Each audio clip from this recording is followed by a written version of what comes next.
Ulster Bank Ireland DAC is regulated by the Central Bank of Ireland. Des Kelly Interiors winter sale is now on. Thinking new bed or mattress for the new year? We have a huge range in stock with up to 60% off. How about some new wood floors? They'll feel even nicer with up to 50% off. And carpets or vinyl? There's up to 40% off those too. And 20% off rugs. Quality really does cost less at the Des Kelly Interiors winter sale. Now on. You ain't shit! I wish I was 50 years younger and I'd kick your ass. Well, fans can be the harshest critics, you know. And they often are. A wife is often the harshest critic of her husband. I thought I was invincible. That's what you're trained to believe as a sports person. There was 4 million people in Ireland who knew much more about managing football teams than I did. When it comes to music, I can spoof with the best. Your sporting career is the best time you'll have, and you know you have to hang on to it for as long as you like, because everything else is pretty crappy. And this is not lies. Stephen Rothschild has never spoken to Jim McGuinness in his life. All right, you're welcome along to our Saturday panel, our first Saturday panel of the year. We are streaming live at the moment on YouTube, on Facebook and on Twitter as well. You can catch us on the Go Loud app as well and on OTB Sports Radio. We are looking ahead at the sports year ahead in 2020, the next 12 months of sport, where we're going to have, among other things, the Olympic Games in Tokyo and the Paralympic Games. Euro 2020 is coming to Ireland. Will the Republic of Ireland be there, or will we be watching the party in our own gaff? Andy Farrell's First Six Nations campaign coming up as well, and tour of Australia. The Euro 2020 playoffs even before the tournament begins itself. The Republic of Ireland away to Slovakia and then have to possibly get by Bosnia or Northern Ireland. An All-Ireland B football championship for the first time. What's that Tier 2 All-Ireland going to look like?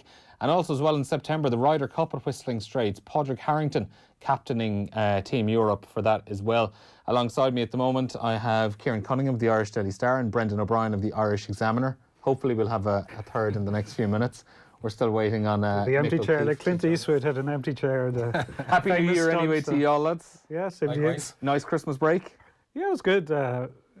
You were saying yourself off air, you worked a bit. Like generally, if you work in sports, you normally work a couple of days. I worked a few days. I think Brendan had more of a break this time. But that's the Japan. Japan toil coming back at you. Yeah, well, coming back in a good way. Yeah, still kind of making up for time then. So it's been a nice Christmas. Sitting down watching a few games without the pressure covering them is a nice change now and again. So also this afternoon, all those things coming up. We have been soliciting a few texts this afternoon on what people are looking forward to. There is always going to be one. This is the year, Mayo for Sam. That's from Phelim in Castlebar. Wouldn't it be great to see Shane Lowry win another major this year from Vinny in Portmarnock? Absolutely it would, and possibly get into the Ryder Cup team as well. I hope to see Sligo Hurling beat the mighty Offaly in the Christie Ring this year, says Arthur. Jimmy Allen on Twitter. 2020 is about Liverpool winning in May, Athlone GA winning in September, and Swim Ireland getting to an Olympic final. Another person. I want to see Matt Doherty score in Stephen Kenny's first game in charge after starting the game and playing for 90 minutes, scoring the winning goal against whatever team it might be, and see him celebrate by lifting his jersey to reveal his shirt underneath, saying, "What do you think of that, Mick?" says Colin in Louth. So I suppose, first of all, guys, what are the things you're looking forward to seeing? Is it the obvious, the Olympic Games, Euro 2020 in our own garden? Yeah.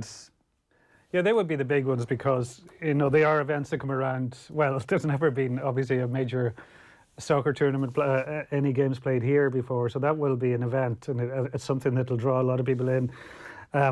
Personally, the Olympics is a big deal because it'll be this. I cover it, and it'll be the 6th one I covered, and it's always very challenging, but always very enjoyable because you are going outside your comfort zone to a huge extent because you're covering sports that you don't regularly cover. You have to read yourself into it, and also the days are incredibly long because, like, say you're covering rowing in the morning, and often you need to be there at 6 or 7 a.m. The very early starts. It could be quite a bit away, and that day could end up like on the athletics track, which finishes at 11 at night. So the days can, they can be 17, 18-hour days. So you're like a zombie when you come back. And it's funny, everybody I've gone to Olympics with, all the other journalists, at the end of each one, they all say, "I'm never doing another one." And then it comes around again, and everybody's keen to go because you don't want to, you feel you're missing out if you're not there. Yeah. Because it does, even though now you might say to a sports editor or your friend or whatever, talk about various people in the Olympic team. They say, nobody cares, there's not that interest there. When it comes around, people do buy into it. Oh, yeah, like everyone's an expert in synchronised swimming for a couple of days. Everyone's an expert in archery, or be it whatever thing Ireland might be doing well. And for a couple of weeks there, 4 years ago, we were experts on rowing. Yeah. And it always throws up big stories. I know Rio was particularly dramatic because of the Pat Hickey arrest. Yeah. Michael O'Reilly's failed drugs test, the boxing meltdown, then the O'Donovans becoming box office. So a lot of things happened there, but generally it does throw up stories that gravitate to the news pages. It becomes a bigger deal than just a sporting event, I think. So. How have you found covering Olympic Games down the years? Because obviously you kind of need to know your stuff on about 8 to 10 different sports.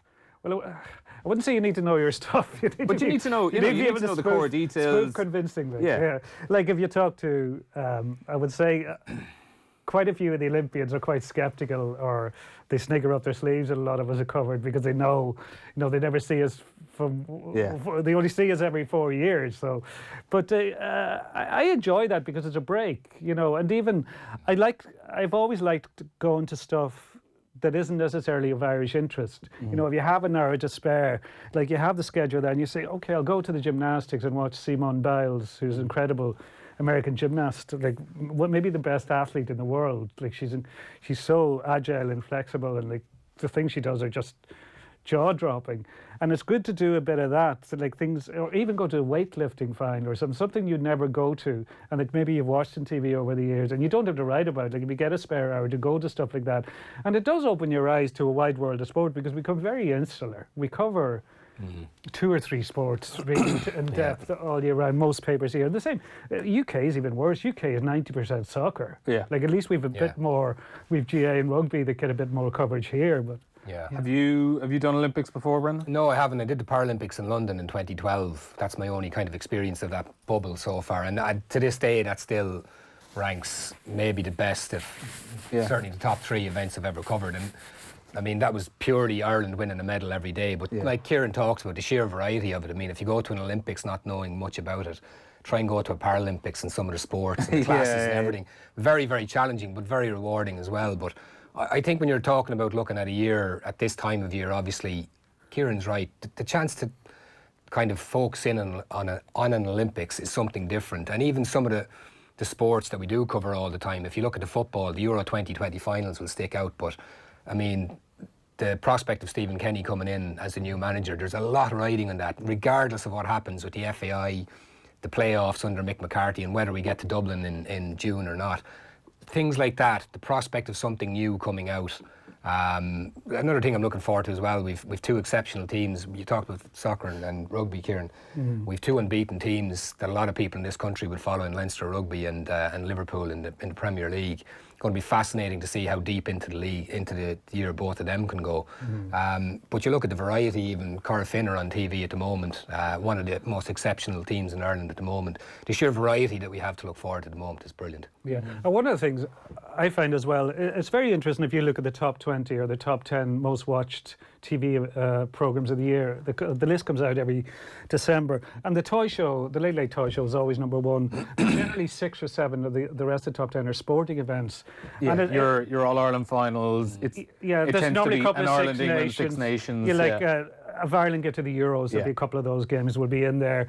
Like Katie Taylor's Olympic final would have been in before, the likes of that. But it just shows, I think it shows as well, because, the way everything is broken up. There was a time, say, in the 80s, everybody, Boys from the Black Stuff would be BBC, and everybody watched it, and everybody was talking about it. Or The Sopranos 15 years ago, whatever it was.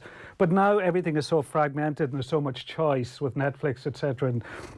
And people aren't the only really communal events now are sport, I think. That you get everybody watching at the same time, or the toy show. Funnily enough, there's everything as it's interesting. If you talk to people about music, there was a time everybody would at least have heard of the same bands. Now everybody's listening to different stuff, because even Spotify algorithms are throwing stuff at you that they think you like this. So everybody, you talk to people and go, I've never heard of that, and you think you know your music, whatever. But sport now. like, there's a lot of reasons in soccer, say, so Miguel Delaney was writing about this, and he got a bit of grief over, like, the growth of the super clubs, and it's just gone down the route of hyper-capitalism. But the flip side of that, at the highest level, it's sensational to watch. Like the Liverpool-Manchester City games, I'm really looking forward to the knockout stage of the Champions League. Like, even the last 16... The last few years hasn't been. There've been a fair amount of one-sided fixtures, but they all look pretty. A lot of them look pretty even now. They've thrown up a few blockbuster ties, and like, people are a bit nostalgic with the past. Like, now, Liverpool didn't win the league last year with 97 points. When United won the treble, they won it with 79. And so you've got this level now where a draw is seen as a disaster for a top team. Like, they've just become to a high level. And people say, oh, that's because the Premier League isn't as good as it was. I think people look at that rose-tinted glasses. We look back then, like, most Premier League teams were made up of British and Irish players. Now, because of the globalisation of the game, like Crystal Palace or Bournemouth can have players from all over the world. So, to me, the level is higher. It's just the top teams have got to a supreme level. Like, the level Liverpool are playing at is astonishing. And like, you watched the Liverpool-Barcelona away game last year, even though Barcelona won 3-0. Like, that was an astonishing game. Like, they were very well matched. Not probably quarterfinals onwards of the Champions League last season, there were some unbelievable ones. I mean, the final was poor enough. But two nights in a row. Like Spurs and Ajax, unbelievable. You'd Spurs and Man City as well.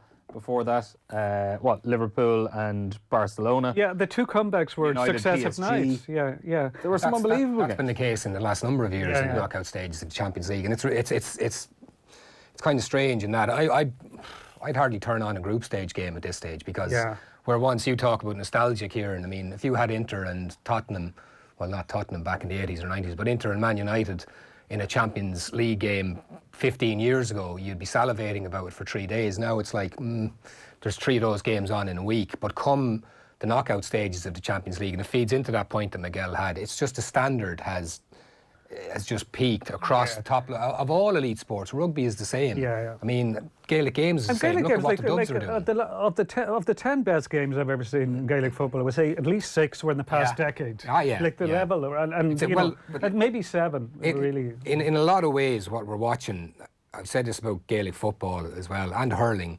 rugby, soccer, they're different sports. There's no comparison, and that's kind of a blithe thing to say, but there is no comparison. They're different sports. So what we're seeing is unprecedented. I mean, even on an individual level, you talk about Leo Messi. I mean, there was a time when, back in the 90s, if a guy scored 15 goals in Serie A, which is the best league at the time, you'd be, wow, what a player. Oh my God. Nowadays, they're scoring 50 goals a season. I don't think we really truly appreciate what we have at the moment with sport. Because that's one of the things I was actually thinking of on the way in here, Neil, is you can't take what we have now for granted. Like, you mentioned Messi there. Like, a lot of people say, watch Messi every chance you get, because he's not going to be there forever. He's at his age now. And I think that Liverpool team, like, if you look at their age, the key players are all 27, 28. They get another couple of years out of them. Like, they're not going to be as good as they are now forever. Joe Canning has been the dominant hurler the last 10 years. Joe isn't going to be around more than another couple of years, max. Same with, say, Michael Murphy and Donegal. Like, Michael has been playing since he was 17. He's 14 seasons done, even though he's, whatever he is, 30, 31. And the Dublin footballers, like, you have to, like, I know some people say that a lot of these teams will be dominated, or these individuals will dominate for a lot longer than the reality is. Like we might have seen the last of Stephen Cluxton, we don't know. Like, you have to appreciate what you have now. Like Katie Taylor's these. Like, I've seen a fair amount of women's boxing. There's nobody near Katie Taylor. Like, when she goes, I think you'll see how good she was. Because you'll see the rest, and God, you've just dropped significant level. So that's one of the concerns I actually have about the Euro 2020 is the quality. We're talking about quality. We're not going to have the quality. Like, the quality of the last, there were so many poor teams in it. And like, quality-wise, Ireland, if they qualify, would be great for the country, be great if games here. But football-wise, you're not going to bring much to it. Same with the World Cup when it expands as well. With these 3-team groups, it's going to be a disaster. You can't have too much of a good thing. But it's just become ludicrous. Like, Ireland are there in the playoffs because of what they did in the Nations League when they didn't win a game. Like, after all the qualifiers they had last year, only Gibraltar were eliminated from Ireland's group. So it's become pretty farcical. On the Euros, I want to talk a bit more about that. Specifically, like, the fact that now it's one tournament spread over 12 countries, 12 cities. The two of you have obviously covered, big tournaments, be it in rugby, be it Olympic Games or World Cups, things like that.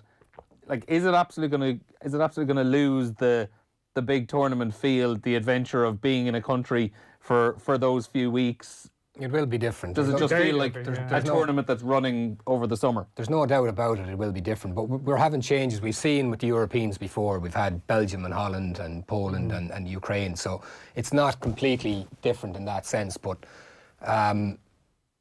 at the time when this was brought in, it seemed like a good idea. But even though there was an awareness of climate change and everything, when you look at it now, it's just totally out of step with everything that's happening. Bushfires raging. I hadn't even thought of the... If you think of the travel and the carbon footprint on it, and for spectators as well, like if you're a team, actually, there'll be teams who are not expected to make the next round in the Euros in the finals. And when they do, you'll have spectators turning around going, now we're in Dublin this week, we could be in Copenhagen or wherever. In 4 days' time. In 4 days' time. It's completely bonkers. Yeah. And it will lose the tournament feel of it. But there's an article during the week on one of the English papers about we're going to have by location Olympics or multiple location Olympics down the line. This is what's going to happen.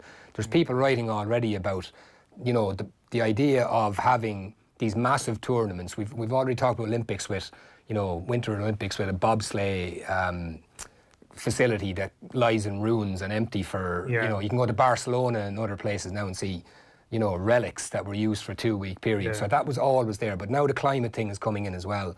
Is it really a good idea to have all this happening, attracting people all over the world to watch sport?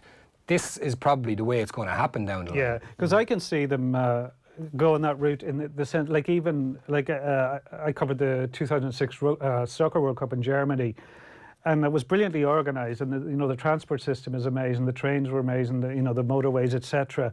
And they had all the infrastructure, had all the stadiums, and I can see them down the line. It's ludicrous people building new stadiums for stuff that never be used again, or new transport systems, etc. And they might go over the country. Like Germany has the infrastructure. From now on, World Cups are in Germany, or all Olympics are in Los Angeles or whatever. They might actually go down this route because it might be seen as madness that like Rio will be paying for both the Olympics and the World Cup, or Brazil will for probably for decades. Well, the Paris Olympic wasn't it revealed a week ago or something about surfing is going to be on in French Polynesia or somewhere like that. Yeah. So that's about as far away as you can get. Montreal hosted the '76 Olympics, and it took them 30 years to pay off the debt from that Olympics. So I think the more and more people will question, because it is the likes of. Kazakhstan now, or or Qatar, that want to host major events. Like a lot of other countries now are going off it. Like it's often countries with oligarchs and a lot of oil money, and some politician who thinks it make him look good to bring a major event. Just on the atmosphere at it, you mentioned the 2006 World Cup. I actually went over to that with a bunch of mates as a punter.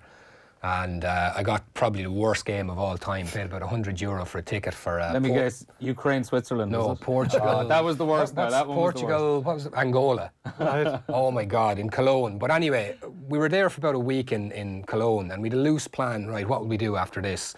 And I made a representation. Let's go to Berlin. Let's go to the heart of it and experience it. Obviously, accommodation was tough. I wanted to go to Kaiserslautern or something. The Americans are playing there.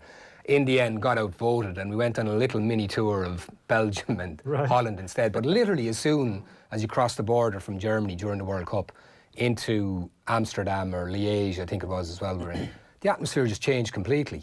Yeah. Like it was literally, you were on a different planet. You were off planet World Cup and you're into planet normal.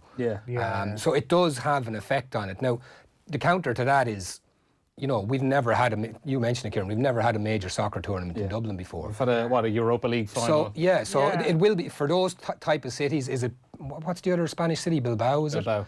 I mean, for those two cities, this is going to be massive. It'll be something they will always remember, but... Yeah. Like there's a fairly good chance England will be playing Germany in the last 16 game in Dublin. And you can imagine how big an event that would be. Like, also, it'd be a security nightmare for the Gardaí, etc. But, especially with all the Brexit stuff going on, all the way that'll be built up. Like, England really strong at the moment. Germany maybe slightly wobbly. You don't know where they are.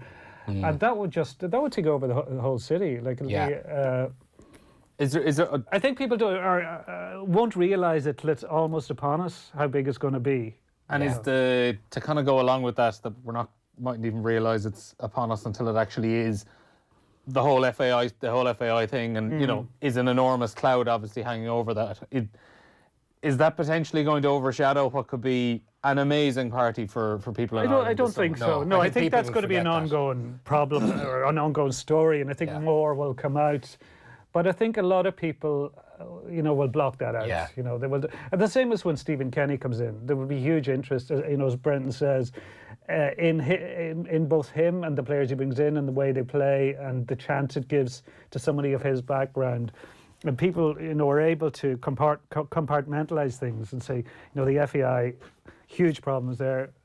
I don't know. We don't know how to be sorted out. Yeah. But this is a football team. We watch them. We support them. It's not even compartmentalising. Yeah. It's like waving a shiny toy in front of people's faces. We're all like that, and we just say, FAI, forget it. Like you say, England, Germany are playing in the Viva Stadium. That's my buzz for the next. Yeah. The big thing is it's a real long shot Ireland getting there. I think. Look, having to win in Slovakia and either in Belfast or Bosnia. Like that's to win 2 big away games again. One-off games as opposed to 2 legs. When do Ireland do that? Even at their best, win 2 big away games again in a row. Like it's a big ask. That's the issue. I mean, Slovakia and Bosnia and Northern Ireland, none of them are out of our league, you would say. Yeah. But like you say, back to back.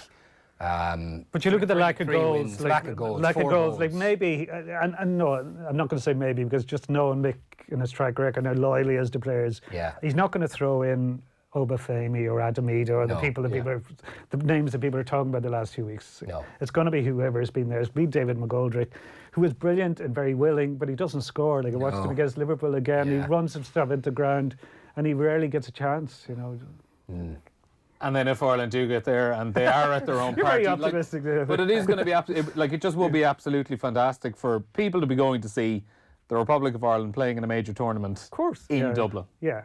Well, we've seen Ireland at 2016, a tournament I covered even from a couple of weeks out when they were down in Cork training.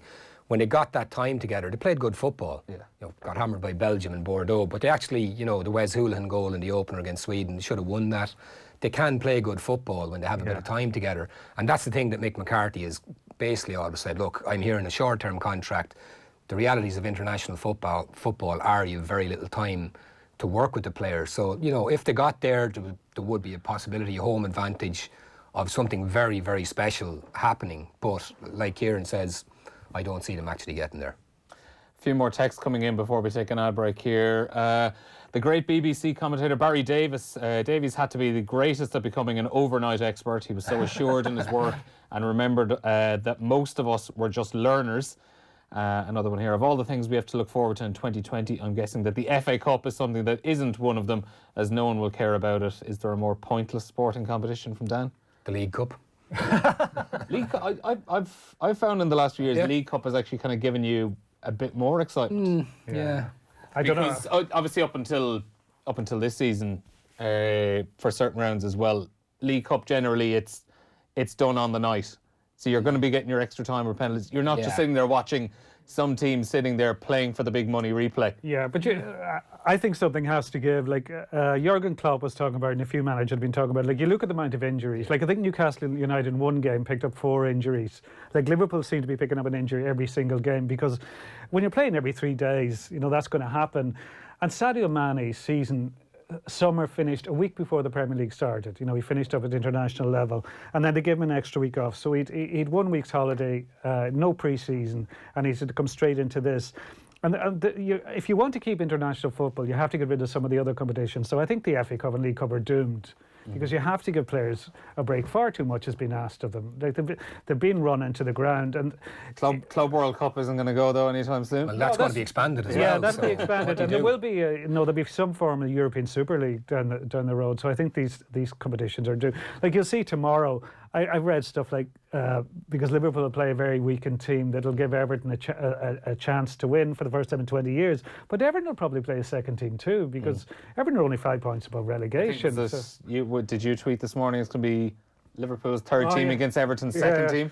Yeah, but generally, like, that's the way. Like, even championship teams now, you see regularly play second team. They're more interested in getting into the playoffs or whatever. Half a crowd at stadium. People forget championship teams are playing 46 games in their league season. And again, you do see the crowds for, you know, a Millwall or a Birmingham home game in an FA Cup, and there's nobody at it. Because everybody understands the money is what dictates it. I mean, the playoff final in the championship is the most expensive or financially lucrative game in football. Just a quick reflection of it. I know, and I think it's the same for a lot of papers, on the Saturday of FA Cup games and the Monday, when the reports are in, newspaper sales dip.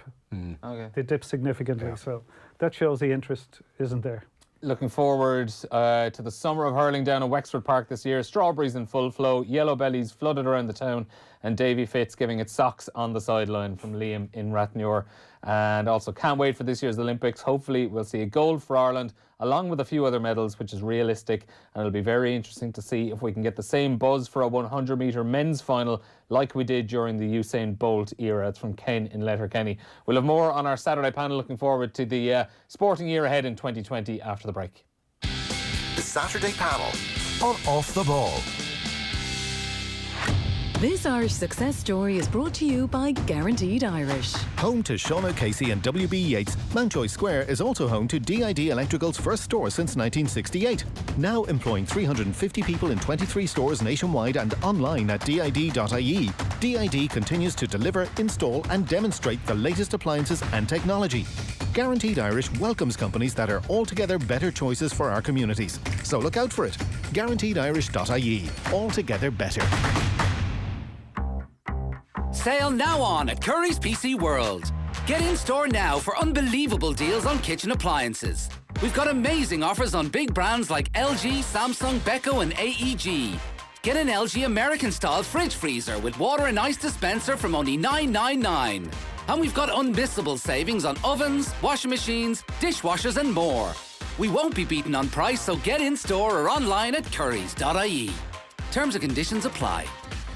The Sport Ireland campus Blanchardstown is the home of Irish sport, not just for our athletes, but for you and the community. For families, check out our kids' camps, sport academies and birthday parties. For adults, why not join our newly refurbished gym with a 50-metre swimming pool, or book one of our world-class indoor or outdoor facilities, including our athletics track, sports pitches and courts. And for companies, check out our team building days, conference facilities and events. All this and more at sportirelandcampus.ie. At Centra, we have great offers in our better than half price sale. Like Yoplait Petit Filou Froubs 9-pack, now €1.31. My Wadi No Added Sugar Double Concentrate 1 litre, now €1.60. And Nature Valley Oats and Honey Bars Family 10-pack, now €2.95. Centra. Live every day. The Tile Style greatest ever winter sale is now on, with huge genuine savings on top brand European tiles, Scandinavian wood floors, luxury bathrooms and natural stone. This is the sale you should not miss. The Tile Style greatest ever winter sale now on at Ballymount Retail Centre. See tilestyle.ie. Did you know omega-3 is proven to be good for everyone's heart, vision and brain? Manami More EPA is made from the purest ingredients, with up to 95% omega-3 and up to 6 times more EPA in your one a day, more than other fish oil capsules. Discover the full Manami More EPA range today. There's one for everyone. Available in pharmacies, health food stores and online. Read instructions carefully. Food supplements are not a substitute for a varied diet and a healthy lifestyle. Do not exceed the stated dose. It's kind of daunting. You are not just you anymore. No, I know. I totally agree now that we're us, you know, that it should be done. It's definitely something It's definitely something to consider. Well, actually, not consider.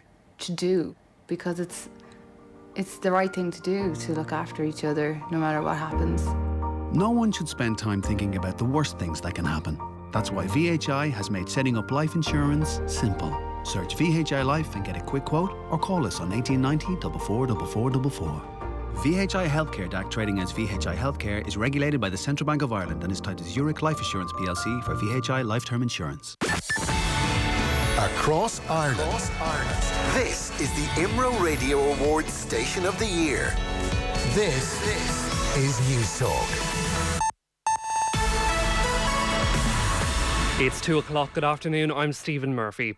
Australia's Prime Minister says the country's bushfire crisis has escalated to an entirely new level. Temperatures have soared past 40 degrees in many areas. More than 20 people have died so far, and an extra 3,000 army reserves have been called up to help tackle the fires. Mark Walker in Conjola Park in New South Wales tried to save his home. Overwhelmed every morning. What's happened, I'm just in disbelief, because I lived. And, everybody says to me, you're a hero, you saved our house and you did this. And I don't feel like that. I did something really, really stupid. I stayed. There have been chants of death to America as thousands of people take part in the funeral procession for Iran's top general killed in a US airstrike. Donald Trump insists the targeting of General Qasem Soleimani was necessary. He sent 3,000 troops to the region, but Iran is promising harsh retaliation. Back here, a number of hospitals around the country are refusing to allow visitors because of high levels of the flu. Dublin's Mater Hospital is telling people to stay away unless it's absolutely necessary to come in. In Cork, the Mercy University Hospital has also imposed a ban on visitors, as has University Hospital Waterford. A video showing cramped conditions at a direct provision centre has been described as shocking and totally unacceptable. The footage seen by News Talk appears to show 11 asylum seekers sharing 10 beds in a single room at a site in Port Arlington, County Leash. Justice Minister Charlie Flanagan says he's concerned by the video and has asked for a report into the issue. Lucky Kambule from the Movement of Asylum Seekers in Ireland thinks the centre should be shut down. If they want to extend and put more beds in one room, it cannot be accepted like that. It's far below the standards. They need to just close that centre and find a better place for people. Finally, the funeral of Marion Finucane will take place in County Kildare on Tuesday. It'll be held at midday at St Bridget's Church in Kill and will be followed by a private burial. A book of condolence for the 69-year-old opened at RTE yesterday and at Naas Library earlier today. Former President Mary McAleese has paid tribute. She was a public service broadcaster par excellence. I don't remember any programme ever done by Marion where the programme was about Marion. It literally was about serving the public. That's it for now. More at 3. News Talk weather. Thanks to the AA, you can find our lowest car insurance price online, guaranteed. Cloudy today with some sunny spells. There is a chance of rain or drizzle in the west and north, highs of 7 to 10 degrees. And now you're up to date on News Talk. Off the ball. This is News Talk.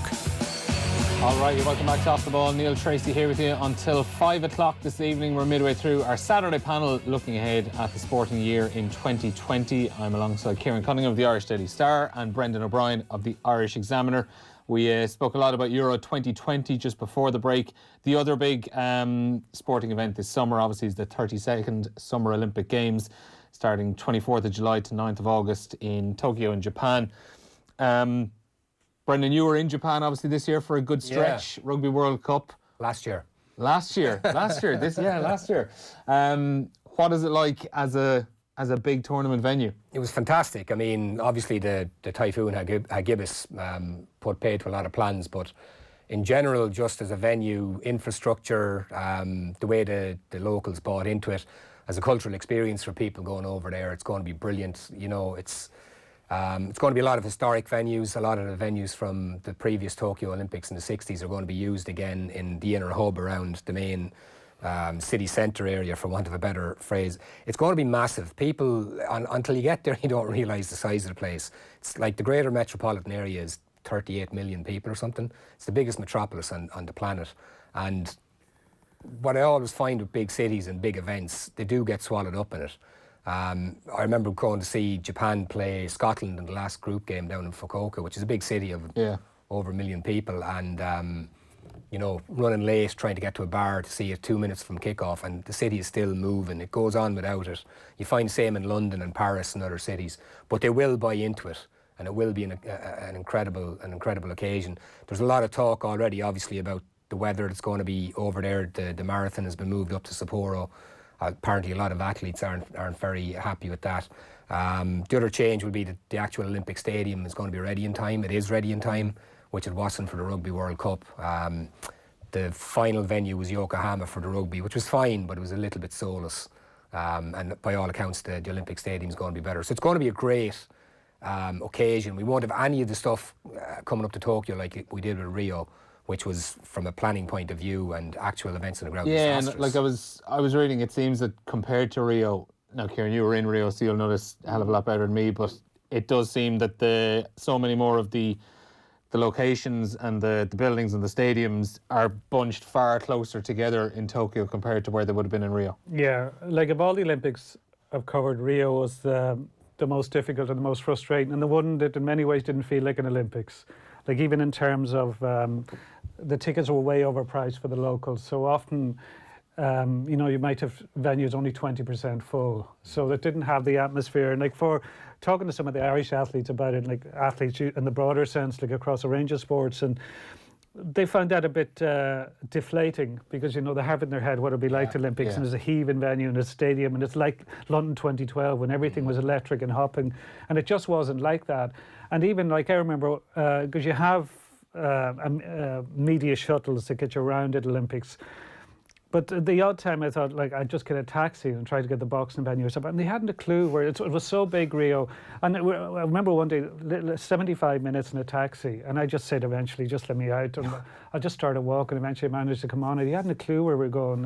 And that'd be great for journalists, punters, athletes and everything. I mean, we hear a lot about Olympic cities with Olympic lanes and stuff like that, and special media shuttles, athlete shuttles. Now, whatever the athletes, but for your general punter getting around, it's going to be fantastic. Yeah. I mean, the urban transport system is, I cannot understand how people got around it without Google. Yeah. It's just incomprehensible to me. And even being told on the ground by locals, before Google, everyday commuters struggled. But with Google, everything is explained down to the end. It will be so worthwhile.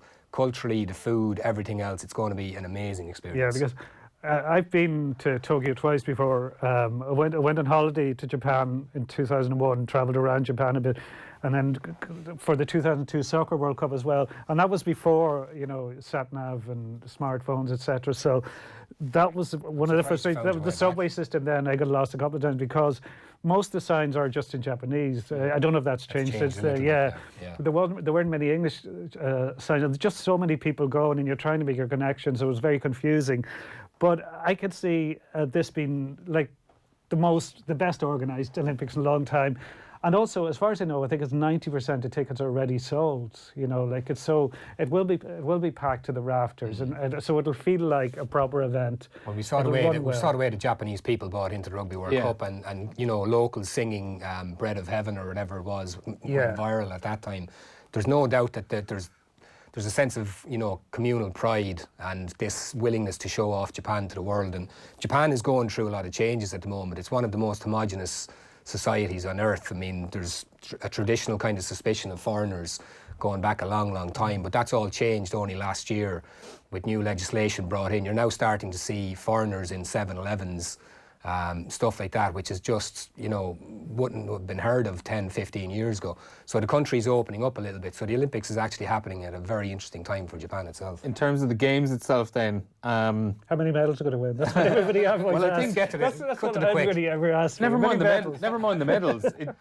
Hopefully we are just going to be talking a bit more about the actual athletes themselves and the events rather than ticketing scandals, rather than doping, rather than suspicious judging. Yeah. Like, the vast majority of the last Olympic Games was dominated by news stories.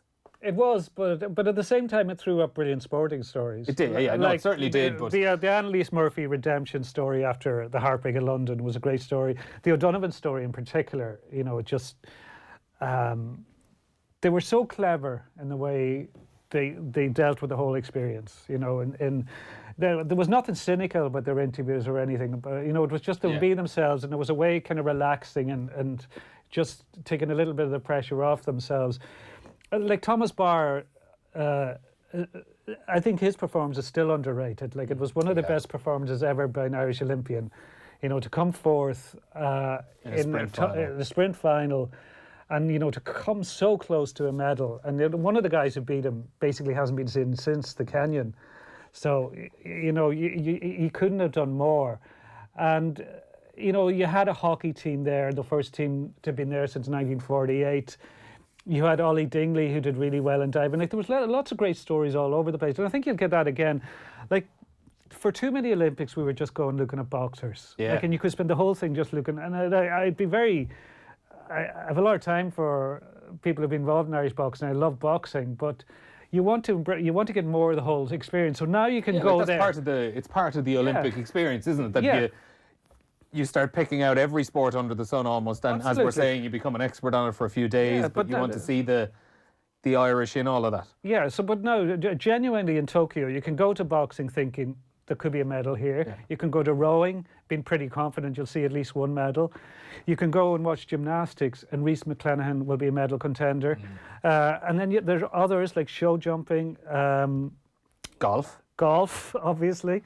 And a couple others like modern pentathlon. I know Brendan Boyce in the 50k walk thinks he's capable of doing it.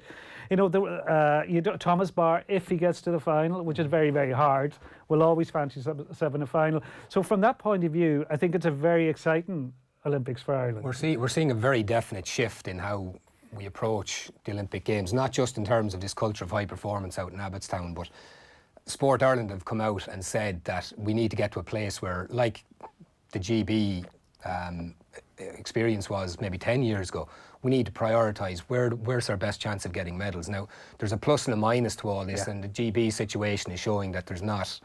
It's not all just about gold medals. That, you know, sports like basketball, for instance, over there have been left behind. But there is a very definite shift in what can we achieve the highest grades at. I think even Pat Hickey might have said this down the years. So, like Kieran mentioned, you even have to look at Ireland in sprint athletics. You know, there's a body of young talent coming up through there. So it's not just we won't even know who the boxers are until March. Yeah, absolutely. So we're seeing this is the way the future is going. There will be a very clinical, you could nearly say cold analysis of where do we do best. So the days of us kind of looking for a John Treacy on the track or something like that to come out and get a medal, they're long gone. And you don't know, like there's others like cycling and the road race, like you don't know what the Sam Bennett or Dan Martin, big equestrian team as well. Yeah. So you just don't know, like people come out of the blue as well, like nobody, Thomas Barr had about 6 weeks training for Rio because of injury. Nobody expected him to come out of his heat. So people do come out and do something extraordinary. And I don't know, maybe you have the figure on top of your head. I looked for it earlier today, but had we a record number of top 10 equivalent finishes? I don't know the number, but it was the highest ever. But that shows as well, I mean, we didn't get as many medals as we wanted, but just that step from medal to top 10 is enormous. Yeah. I mean, the higher up that pyramid you go, the harder it is to get. So to get all those top 10s, and again, like we said jokingly to start this, how many medals are we going to get? Yeah. That's all we care about. But for somebody to finish top 10 in Olympic Games is just, it's an incredible achievement and one that doesn't get enough. Yeah, it's an interesting one as well, Neil, in that 4 years ago you had the Olympic Council of Ireland, now we have the Olympic Federation of Ireland. They literally had to rename themselves because it had become a toxic brand. And this is a big games for the OFI as it is now and for Sarah Keane, because they will want everything to go like clockwork. Because of what's gone before, they will want no hiccup. They will want no athletes, family member complain they couldn't get tickets or whatever, any issue. They won't want anything coming out that will be negative. And it's interesting, like it was about 6 or 7 weeks ago, they had a briefing for the media about various preparations and ticket sales, etc. And they're putting more information out there earlier, and they seem to be ahead of step compared to previous games that have dealt with in the way they've organised things. So it'll be worth watching that. Just that briefing which I was at, I think as well, Kieran. The one stat that jumped out at me, I think it was Sarah Keane herself who said it at the time, was at that moment in time there was something like roughly 750 Irish athletes trying to qualify for Tokyo.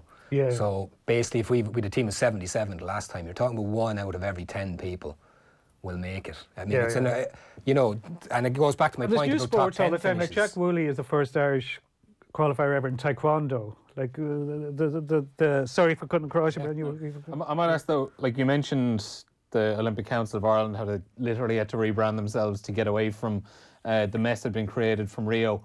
When you see the various spread of sports and athletes that are going into the Olympic Games with, as we're kind of saying, a chance of being in the mix when it comes to medals, is that something that the Olympic Federation of Ireland can take a lot of credit for, or has that happened individually of the sporting bodies? No is the short answer. Like they can take some credit, like they help in some ways, but it's very, very broad. Like it's individual coaches, it's the athletes themselves, it's the national governing bodies. It can be the college they're at if they're a student. Sport Ireland's involvement. There depends. Like there's a lot of different strands. You have Federation Irish Sport, you have Sport Ireland, you have the Department of Sport, the Olympic Federation. So you have the Institute of Sport in Abbottstown, which plays a hugely important role now. Like that's one of the big changes, infrastructure.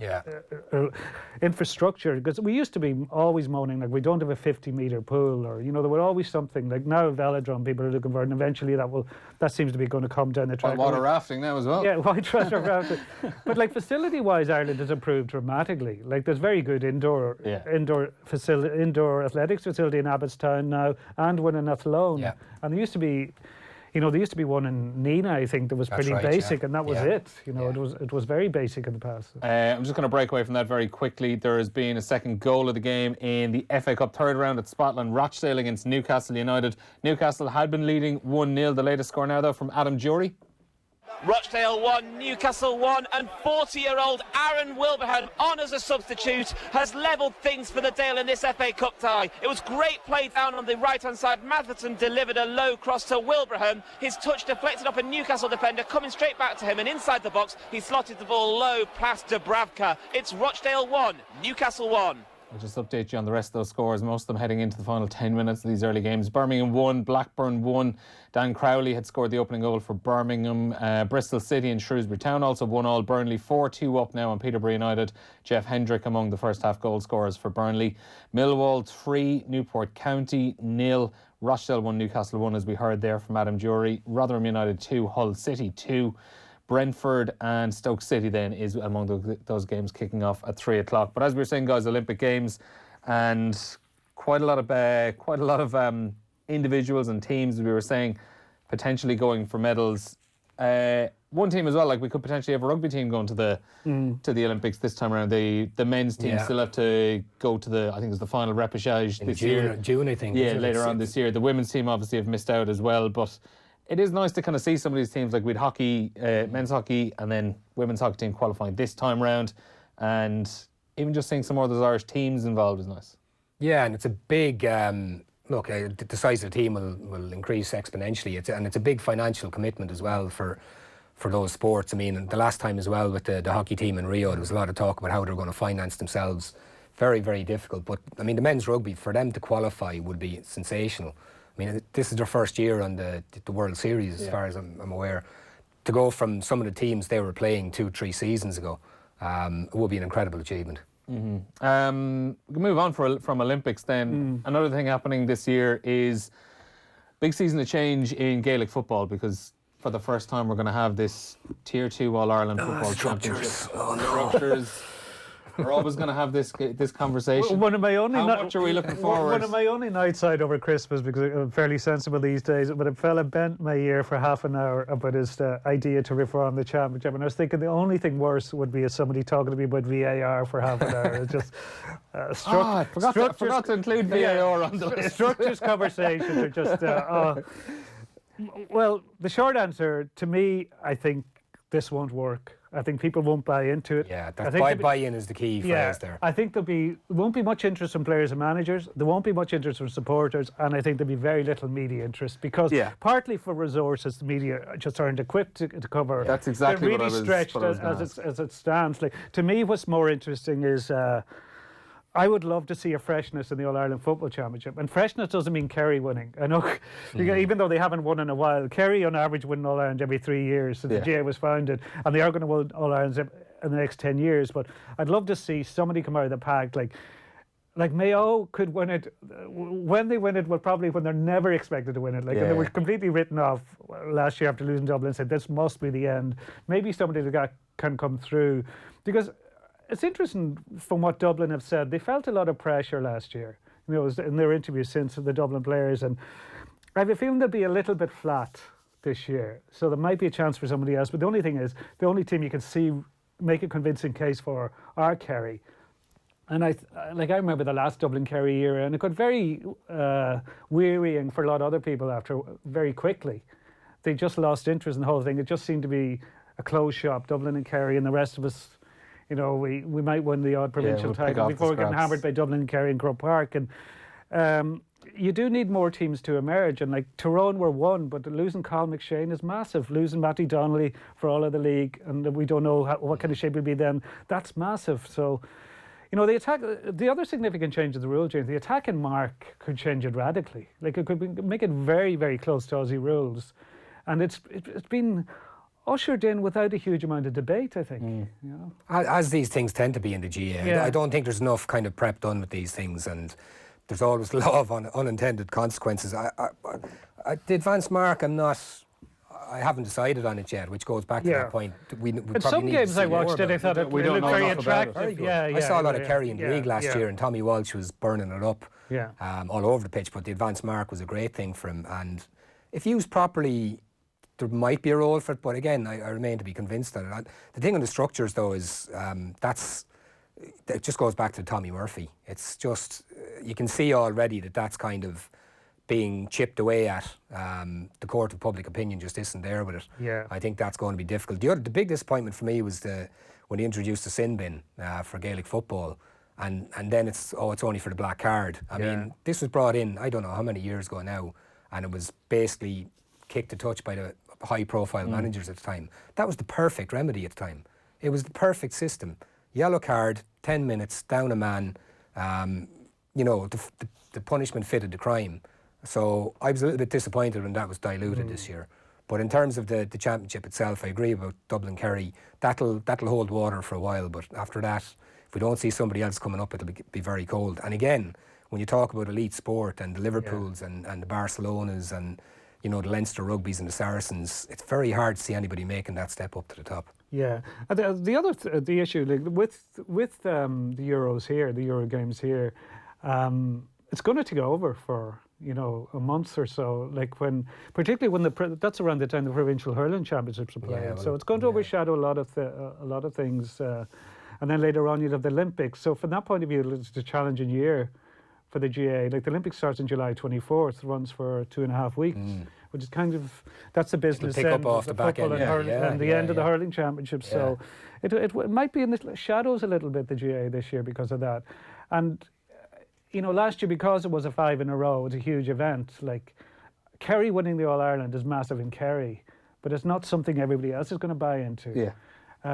Is there a Wexford winning hurling that would energise everybody? You could do with something like that, or a Waterford getting something out of themselves. You know, you could do with a Bolt or from the pack. Like even Cork would be refreshing now because it's been a while since they've done it. The GA, of course, will say that, you know, any Olympics or European Championships does not affect them at all. And in the past, they've always been very quick to point to attendance and standing up and stuff like that. I remember in Pádraig Duffy's day, there was always something. No, we're fine.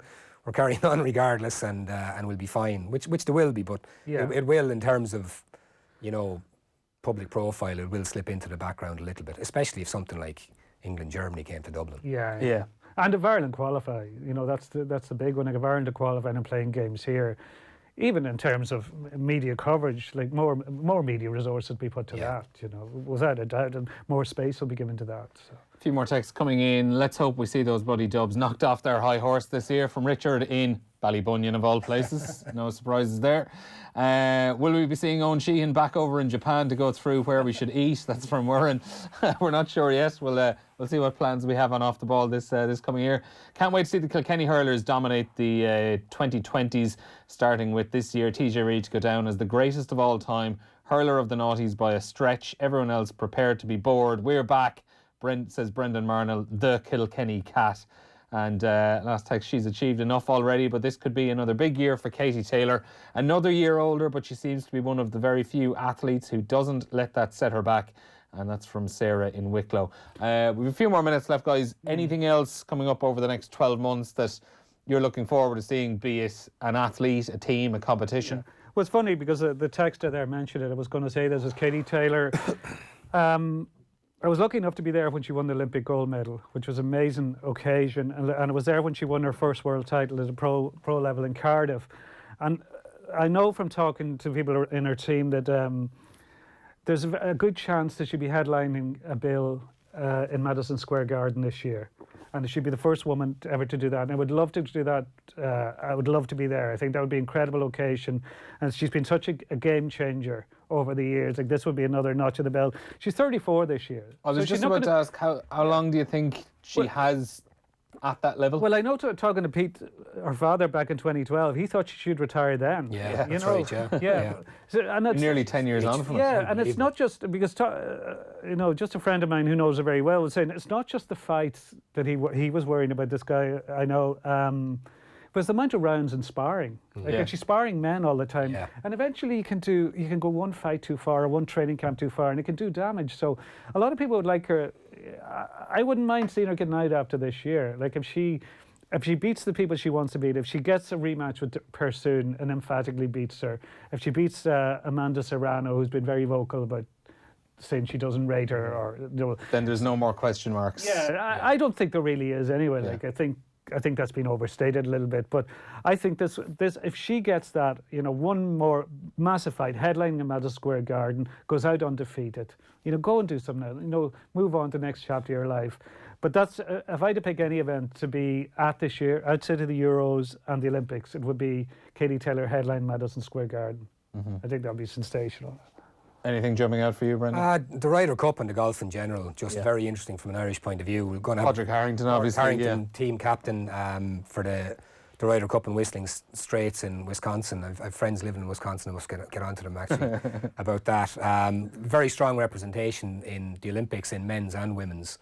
And just the Rory McIlroy story is going to be one of the biggest of the year, and that's going to come up very shortly with the US Masters. And I just hope that there seems to be a kind of a general acceptance that Shane Lowry is going to make the European team proper. He's got a lot of that ladder to climb. Because even with his Open Championship win, the points only started kicking in after that, I think in September. So, we've seen Shane in the past has been very up and down. He's not a consistent, streaky player.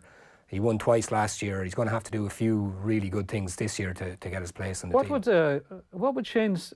If he was offered one thing he could win this year, I suspect... I'd say Ryder Cup, I think. I suspect he would say Olympic gold. Oh, do you? Would you? Yeah, I think that would be an amazing... amazing achievement to have, amazing. I would have thought making the Ryder Cup team. The Ryder Cup, he's spoken because he has always. But he's going to make Ryder Cup teams, like to be an Olympic champion. I don't know if he will make the Ryder Cup. I mean, everybody's saying, he will make it. I think he should make the Ryder Cup, but he's like Neil, he's talked about so much. This is a huge career, and I mean, he's such a patriotic guy as well. An Olympic gold, I'd say if you offered him now. But certainly in a long-term goal, the Ryder Cup. Yeah, well, I remember just the last Olympics how much Padraig Harrington bought into the whole experience. Like he was going to other events, he was cheering on Irish athletes. Like he really embraced it, and like even in the run-up to it, he was big into it. Like he wanted to be a part of this. And I think Lowry will be the same. I think McIlroy will surprise people by the way he buys into it, but McIlroy's big thing is the Masters, I think, more than anything. Well, he wants more majors because it's been a while, but particularly the Masters because he's had his shots at it. The set. The thing with the golfers, I'm not sure which of the majors is the week before the Olympics, but they'll literally get there Tuesday of the week. They won't have much time to buy into it, practice round. But everybody in the same boat, it's the only thing. All right, that's it for our Saturday panel looking ahead at 2020. You'll be able to podcast it back later on this afternoon as well. If you did miss out, just go to offtheball.com/podcasts. Before we go, actually, we do have a full time from the FA Cup third round. Those full-time results are in, and there's been a bit of a surprise at Spotlands with the full-time report from Rochdale and Newcastle, Adam Jury. Strike from 40-year-old Aaron Wilbraham earned League One Rochdale a dramatic 1-1 draw with Newcastle. The Magpies took the lead in the 17th minute through Miguel Almiron and looked totally dominant in the first half, but they didn't take their chances, and Rochdale grew in belief as time wore on. And then in the 79th minute, veteran Aaron Wilbraham honours a sub, slotted low inside the box past Dubravka to earn Rochdale an FA Cup replay at St James's Park. Full time at the Crown Royal Arena, it finished Rochdale 1, Newcastle 1. Great result for Rochdale there, getting a replay with Newcastle. Brian Barry Murphy's team. Yeah. Continuing the family traditions. But Newcastle have so many injuries, It is great for clubs like them, but, a lot of the Premier League, and we mentioned Championship earlier, I think they're... it's way down their list of priorities now. Like when they get to the latter rounds, so they get to go quarterfinals on, I think, yeah, we'll try and win it. But early on, like, I don't think Jurgen Klopp will be heartbroken if Liverpool lose tomorrow. No. I think a replay, it's win or lose. Yeah, replays is the headache they don't want. Yeah. The things, you know, they don't want an extra game. But for Rochdale, the extra money and the chance for the players to play at St James's Park, which is one of the best stadiums. And they acquitted themselves very, very well at Old Trafford as well earlier this season. Also at the moment, 15 minutes left down in Ennis. Currafin leading Nemo Rangers by a goal and 7 to 5 points. Nemo slowly just kind of edging their way back into it. It took them a good 25 minutes to register a score, but Currafin still 5 points in front. Possibly 3 All-Irelands in a row for Currafin. That would be something to look forward to this season. But just a quick one, just reminded me that in our paper today there was an interview with Brian Barry Murphy. Ian Murtagh did, but Ian Murtagh is an English journalist, but Brian Murphy told him that Jimmy Barry Murphy is the Irish equivalent of Alex Ferguson. So I think JBM would be delighted to hear that. That's what his son thinks. Anyway, guys, thanks a million for coming in. As I said, you can podcast this back on offtheball.com/podcast and just go to the Saturday panel folder there and you can listen back to it. Coming up after the break, we're going to have all the team news for the 3 o'clock games in the FA Cup, and we'll hear a little bit from Adam Lallana. Nathan spoke to him after Liverpool's win against Sheffield United on Thursday night. Off the Ball on News Talk. News Talk Breakfast. 55 questions a day is the average amount you're asked by your child during the school holidays. I thought, yeah, my eye, 55 by breakfast in our house.